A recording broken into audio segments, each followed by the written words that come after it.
இந்த உலக வரைபடத்தில் இன்று காணாமல் போன ஒரு பெரிய நிலப்பரப்பு.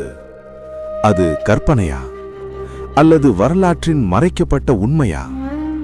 தமிழர் வரலாற்றில் பேசப்படும் ஒரு மாபெரும் மர்மம் குமரிக்கண்டம். குமரிக்கண்டம் என்பது இன்றைய இந்திய பெருங்கடலில் தமிழ்நாட்டின் தெற்கே இருந்ததாக கூறப்படும் ஒரு பழமையான நிலப்பரப்பு. இது ஆயிரக்கணக்கான ஆண்டுகளுக்கு முன்பு தமிழர் நாகரீகத்தின் மையமாக இருந்ததாக தமிழ் மரபுகள் சொல்கின்றன. சங்க இலக்கியங்களில் கடல் கொண்ட நிலம் என்ற குறிப்புகள் பல இடங்களில் வருகின்றன.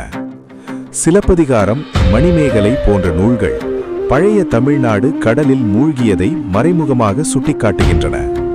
தமிழ் மரபின்படி முதல் 2 தமிழ்ச் சங்கங்கள் குமரிக்கண்டத்தில் நடந்ததாக நம்பப்படுகிறது. அங்கு தமிழ் மொழி உயர்ந்த இலக்கியமாகவும் அறிவின் மொழியாகவும் வளர்ந்தது. குமரிக்கண்டத்தில் நகர அமைப்புகள், நீதிமுறைகள், கல்வி, பண்பாடு எல்லாம் உயர்ந்த நிலையில் இருந்ததாக தமிழ்கரைகள் கூறுகின்றன. இது ஒரு சாதாரண நிலமல்ல, ஒரு மாபெரும் நாகரீகம்.